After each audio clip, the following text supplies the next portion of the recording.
Today's Bible reading is taken from book of Isaiah chapter 52 verses 13 up to chapter 53 verses 12. Second reading, letter to Hebrews chapter 4 verses 14 to 16 and chapter 5 verses 7 to 9. And today's passion reading according to John chapter 18 verses 1 up to chapter 19 verses 42. Book of Isaiah chapter 52 verses 13 up to chapter 53 verses 12. The Lord says, "My servant will succeed in his task. He will be highly honored." Many people were shocked when they saw him. He was so disfigured that he hardly looked man. But how many nations will marvel at him, and kings will be speechless with amazement. They will see and understand something they had never known. The people replied, "Who would have believed what we now report? Who could have seen the Lord's hand in this?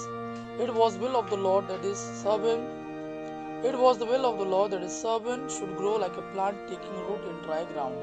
He had no dignity or beauty to make us take notice of him. There was nothing attractive about him, nothing that would draw us to him. We despised him and rejected him. He endured suffering and pain. No one would even look at him. We ignored him as he were nothing. But he endured the suffering that should have been ours, the pain that we should have borne. All the while we thought that his suffering was punishment sent by God. But because of our sins, he was wounded, beaten because of the evil we did. We are healed by the punishment he suffered, made whole by the blows he received. All of us, like sheep that were lost, each of us going his own way, but the Lord made the punishment fall on him, the punishment all of us deserved. He was treated harshly but endured it humbly. He never said a word.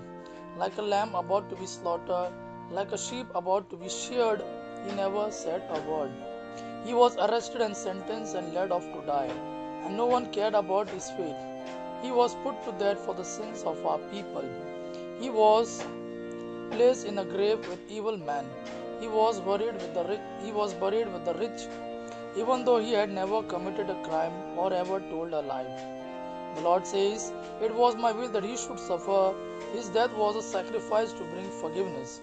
And so he will see his descendants.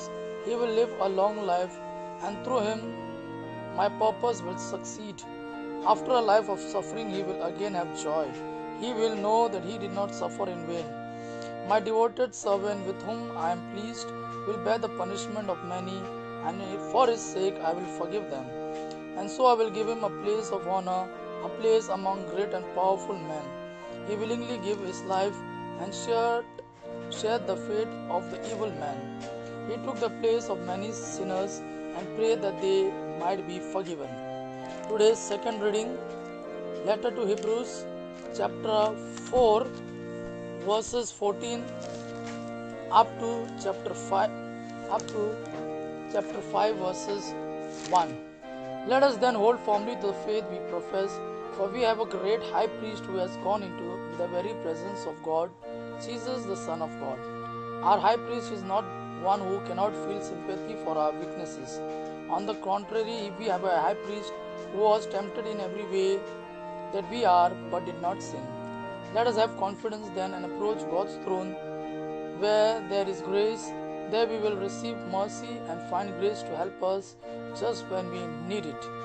Every high priest is chosen from his fellow men and appointed to serve God on their behalf, to offer sacrifices and offering for sins. In his life on earth, Jesus made his prayers and requests with loud cries and tears to God, who could save him from death. Because he was humble and devoted, God heard him, but even though he was God's son, he learned through his suffering to be obedient.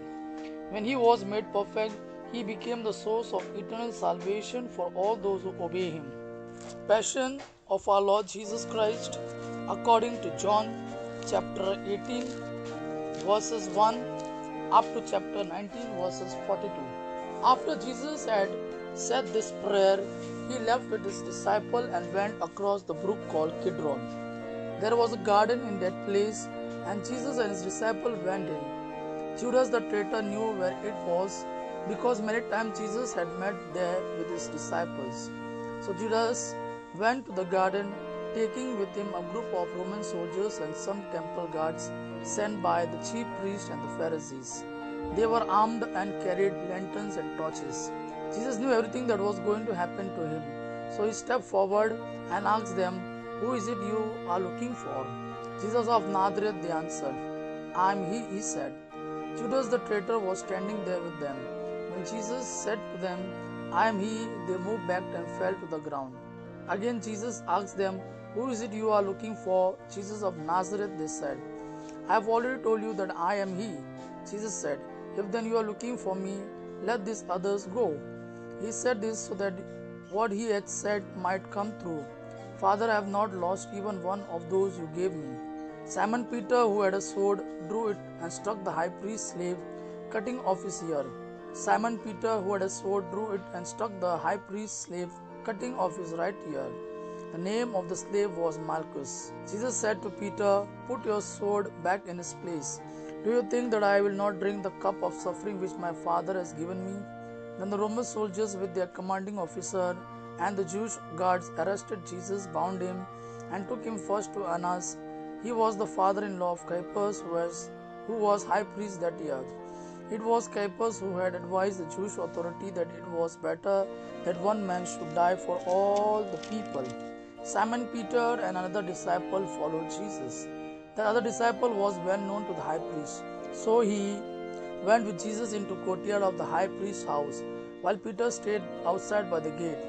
Then the other disciple went back out, spoke to the girl at the gate, and brought Peter inside. The girl at the gate said to Peter, "Aren't you also one of the disciples of that man?" "No, I am not," answered Peter. It was cold, so the servants and guards had built a charcoal fire and was standing round it warming themselves. So Peter went over, stood with them, warming himself. The high priest questioned Jesus about his disciples and about his teaching. Jesus answered, "I have always spoken publicly to everyone. All my teaching was done in the synagogues and in the temple, where all the people come together. I have never said anything in secret. Why then do you question me? Question the people who heard me. Ask them what I told them. They know what I said." When Jesus said this, one of the guards there slapped him and said, "How dare you talk like that to the high priest?" Jesus answered him, "If I have said anything wrong, tell everyone here what it was. But if I am right in what I have said, why do you hit me?" Then Annas sent him, still bound, to Caiaphas the high priest. Peter was still standing there, keeping himself warm. So the others said to him, "Aren't you also one of the disciples of that man?" But Peter denied it. "No, I am not," he said. One of the high priest's slaves, a relative of the man whose ear Peter had cut off, spoke up. "Didn't I see you with him in the garden?" he asked. Again Peter said no, and at once a cock crowed. Early in the morning, Jesus was taken from Caiaphas' house to the governor's palace. The Jewish authority did not go inside the palace, for they wanted to keep themselves ritually clean in order to be able to eat the Passover meal. So Pilate went outside to them and asked, "What do you accuse this man of?" Their answer was, "We would not have brought him to you if he had not committed a crime." Pilate said to them, "Then you yourself take him and try him according to your own law." They replied, "We are not allowed to put anyone to death." This happened in order to make the words of Jesus come true, the words he used when he indicated the kind of death he would die. Pilate went back into the palace and called Jesus. "Are you the king of the Jews?" he asked him. Jesus answered, "Thus this question comes from you, or have others told you about me?" Pilate replied, "Do you think I am a Jew?" Pilate replied, "Do you think I am a Jew? It was your own people and chief priests who handed you over to me. What have you done?" Jesus said, "My kingdom does not belong to this world. If my kingdom belonged to this world, my followers would fight to keep me from being handed over to the Jewish authorities. No, my kingdom does not belong here." So Pilate asked him, "Are you a king then?" Jesus answered, "You say that I am a king. I was born and I came into the world for this one purpose, to speak about the truth. Whoever belongs to the truth listens to me." "And what is truth?" Pilate asked. Then Pilate went back outside to the people and said to them, I cannot find any reason to condemn him. But according to the custom you have, I always set free a prisoner for you during the Passover. Do you want me to set free for you the king of the Jews? They answered him with a loud shout, No, not him. We want Barabbas. Barabbas was a bandit. Then Pilate took Jesus and had him whipped. The soldiers made a crown out of thorny branches and put it on his head. Then they put a purple robe on him and came to him and said, Long live the King of the Jews! And they went up and slapped him. Pilate went out once more and said to the crowd, Look, I will bring him out here to you to let you see that I cannot find any reason to condemn him. So Jesus came out wearing the crown of thorns and the purple robe. Pilate said to them, Look, here is the man. When the chief priests and the temple guards saw him, they shouted, Crucify him, crucify him. Pilate said to them, You take him then and crucify him. I find no reason to condemn him. The crowd answered back, We have a law that says he ought to die because he claimed to be the Son of God. When Pilate heard this, he was even more afraid. He went back into the palace and asked Jesus, Where do you come from? But Jesus did not answer. Pilate said to him, You will not speak to me. Remember, I have the authority to set you free and also to have you crucified. Jesus answered, You have authority over me only because it was given to you by God. So the man who handed me over to you is guilty of a worse sin. When Pilate heard this, he tried to find a way to set Jesus free. But the crowd shouted back, If you set him free, that means that you are not the emperor's friend. Anyone who claims to be a king is a rebel against the emperor. When Pilate heard these words, he took Jesus outside and sat down on the judgment seat in the place called the Stone Pavement. In Hebrew, the name is Gabbatha. It was then almost noon of the day before the Passover. Pilate said to the people, Here is your king. They shouted back, Kill him, crucify him. Pilate asked them, Do you want me to crucify your king? Chief priest answered, The only king we have is the emperor. Then Pilate handed Jesus over to them to be crucified. So they took charge of Jesus. He went out carrying his cross and came to the place of the skull, as it is called in Hebrew called Golgotha. There they crucified him, and they also crucified two other men, one on each side, with Jesus between them. Pilate wrote a notice and had it put it on the cross. Jesus of Nazareth, the King of the Jews, is what he wrote. Many people read it because the place where Jesus was crucified was not far from the city.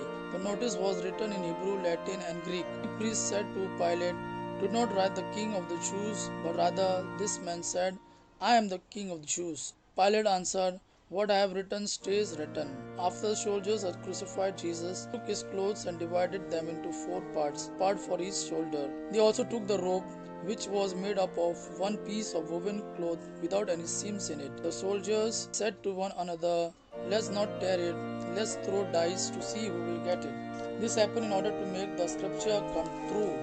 They divided my clothes among themselves and gambled for my robe. And this is what the soldiers did. Standing close to Jesus' cross were his mother's sister, Mary, the wife of Clopas, and Mary Magdalene. Jesus saw his mother and the disciple he loved standing there. So he said to his mother, He is your son. Then he said to the disciple, She is your mother. From that time, the disciple took her to live in his home. Jesus knew that by now everything had been completed. In order to make the scripture come true, he said, I am thirsty. A bowl was there full of cheap wine, so a sponge was soaked in the wine, put on a stalk of hyssop, and lifted up to his lips. Jesus drank the wine and said, It is finished. Then he bowed his head and died. Then the Jewish authority asked Pilate to allow them to break the legs of the men who had been crucified and to take the bodies down from the crosses. They requested this because it was Friday and they did not want the bodies to stay on the crosses on the Sabbath, since the coming Sabbath was especially holy.